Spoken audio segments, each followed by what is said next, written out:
할렐루야. 오늘 새벽에 만난 하나님 오신 여러분들을 예수님의 이름으로 환영하고 축복합니다.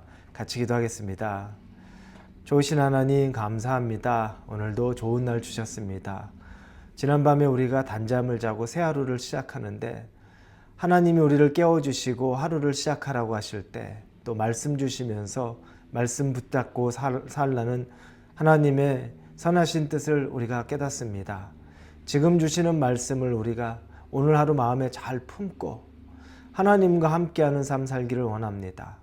자꾸 우리의 인간적인 생각들이 드러나지 않게 하시고 세상적인 욕망들이 나를 붙잡아서 하나님과 멀어지는 관계 만들지 않게 하시고 하나님의 신실하심 그것만 바라보고 살아가게 하여 주옵소서. 감사합니다. 예수님의 이름으로 기도합니다. 아멘. 하나님이 우리에게 주시는 말씀은 사무엘상입니다. 11장 12절에서 15절까지의 말씀 같이 보겠습니다. 사무엘상 11장 12절에서 15절입니다. 우리 함께 읽겠습니다. 백성이 사무엘에게 이르되 사울이 어찌 우리를 다스리겠느냐 한 자가 누구니이까 그들을 끌어내소서 우리가 죽이겠나이다. 사울이 이르되 이날에는 사람을 죽이지 못하리니 여호와께서 오늘 이스라엘 중에 구원을 베푸셨음이니라. 사무엘이 백성에게 이르되 오라 우리가 길갈로 가서 나라를 새롭게 하자. 모든 백성이 길갈로 가서 거기서 여호와 앞에서 사울을 왕으로 삼고 길갈에서 여호와 앞에 화목제를 드리고 사울과 이스라엘 모든 사람이 거기서 크게 기뻐하니라. 아멘. 하나님의 일에는 때가 있습니다. 우리는 하나님의 때를 잘 모릅니다. 그래서 마음이 급할 때가 있고 또 실망돼서 왜 이렇게 되지 않을까라고 조급한 때도 있습니다. 그러나 하나님의 때는 하나님이 정하신 가장 완전한 때를 우리가 알 수 있습니다. 그러나 우리가 불완전하기 때문에 그 완전한 때를 측정할 수 있는 방법도 없고 또 그것들을 기다릴 수 있는 그렇게 인내심이 많지도 않습니다. 그러나 그때는 반드시 옵니다. 사울 왕은 사무엘에 의해 왕으로 기름 부음 받았습니다. 이제 왕이 된 것입니다. 그러나 그의 삶은 별로 변한 것은 없습니다. 그는 여전히 아직 왕이지만 부족한 상태, 즉 왕으로서 기반이 다 갖춰져 있는 도시가 있는 것도 아니고 왕궁이 있는 것도 아닙니다. 자기 집에서 생활하면서 여전히 그냥 일반 백성들과 똑같은 삶을 살아간다고 보면 됩니다. 그러던 차에 길르앗 야베스라는 지역의 사람들, 이들이 사는 곳은 요단강 동편 쪽에 있습니다.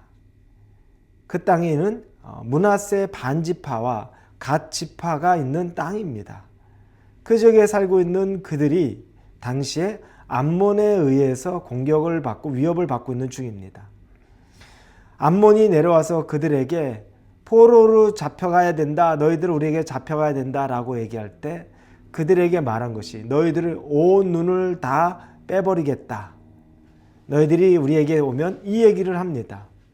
이거는 뭐냐면 첫째 엄청난 수치죠. 모든 남자들이 오른쪽 눈을 빼버리겠다는 거니까 엄청난 수치이면서 두 번째 그들을 군대로 군사로 무능력하게 만들겠다는 겁니다.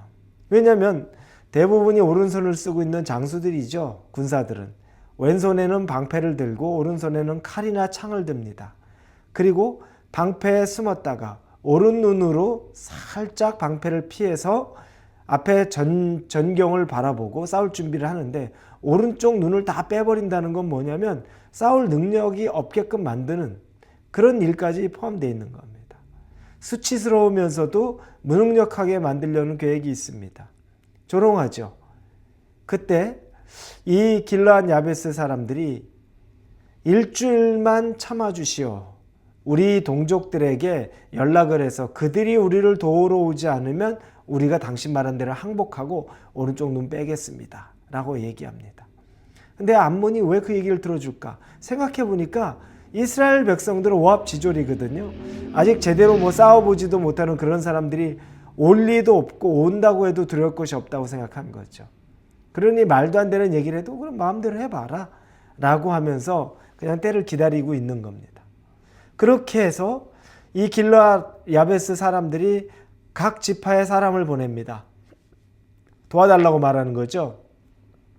그리고 사람들이 그 얘기를 듣고서 도와줄 방법은 없는데 원통한 겁니다.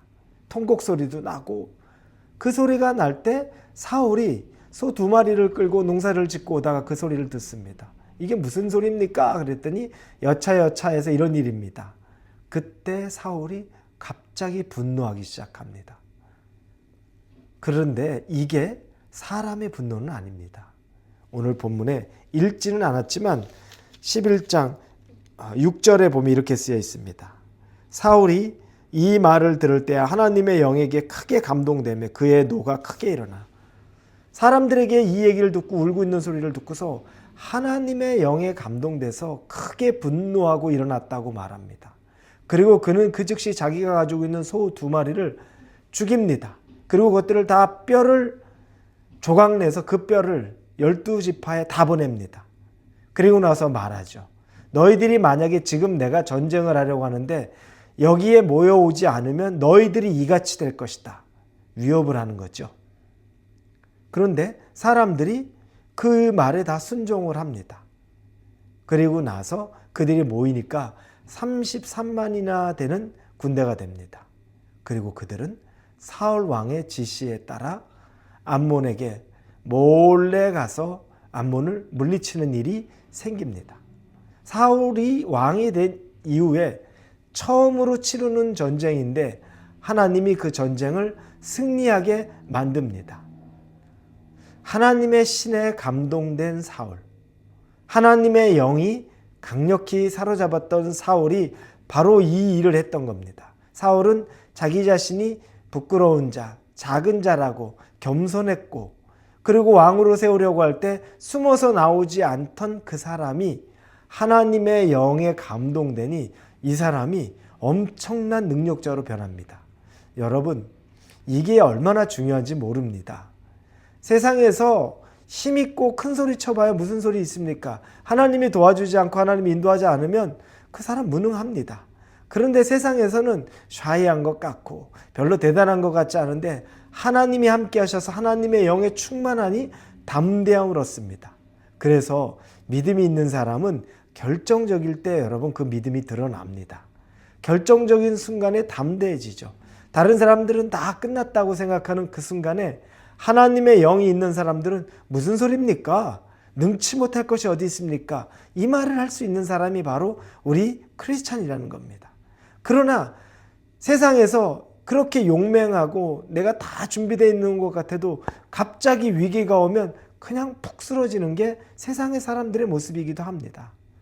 사울은 이렇게 해서 첫 왕으로서의 첫 전쟁을 완벽한 승리로 이끌어갑니다.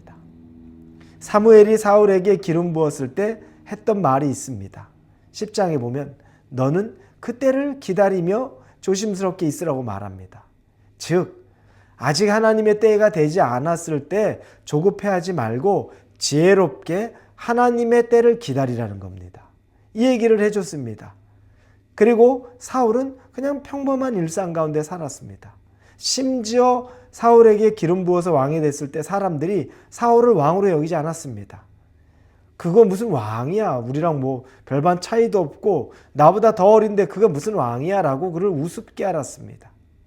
그런데 사울이 하나님이 준비한 때가 되었을 때, 자기가 나서야 될 그때, 성령의 충만함으로 하나님의 영이 가득해서 그 전쟁을 이끌어갈 때, 그때 사울의 영적인 권위가 세워졌습니다. 하나님은 그 때를 기다리게 했고 그 때가 왔을 때 사울을 충만하게 하셨고 사울이 나가서 이기기 위해서 그 모든 공을 사울이 영적으로 힘을 가질 수 있게 만들어 주셨습니다. 그러니까 오늘 본문에 읽었던 12절에 보니까 누가 사울을 우습게 알았느냐, 그 사람 다 죽여야 되지 않겠냐라는 말이 나올 정도입니다. 여러분, 하나님의 때를 여러분이 생각하지 못하고 기대하지 않은 때라고 해서 우습게 알지 마십시오. 실망하지 마십시오. 지혜롭게 준비하고 있으면 그때는 반드시 옵니다. 그리고 그때 하나님이 준비한 그때에 여러분이 성령에 충만해서 이끌림을 받으면 여러분은 그 안에 능력으로 서게 될 것입니다. 그래서 비로소 세상에서는 여러분, 내가 세상에서 스스로 인정받으려고 해도 인정 못 받아도 하나님이 여러분을 인정해서 세우시기를 작정하면 그때 비로소 세워지는 겁니다. 이게 능력입니다. 여러분, 여러분의 때, 그건 곧 하나님이 알고 있는 하나님의 때입니다. 그 하나님의 때가 있다는 것을 믿으시고 기도하며 그 때를 잘 준비하실 수 있기를 예수님의 이름으로 축원합니다. 기도하겠습니다. 하나님의 때가 있음을 믿습니다.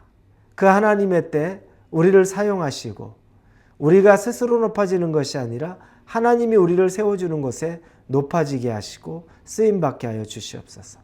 예수님의 이름으로 기도합니다. 아멘.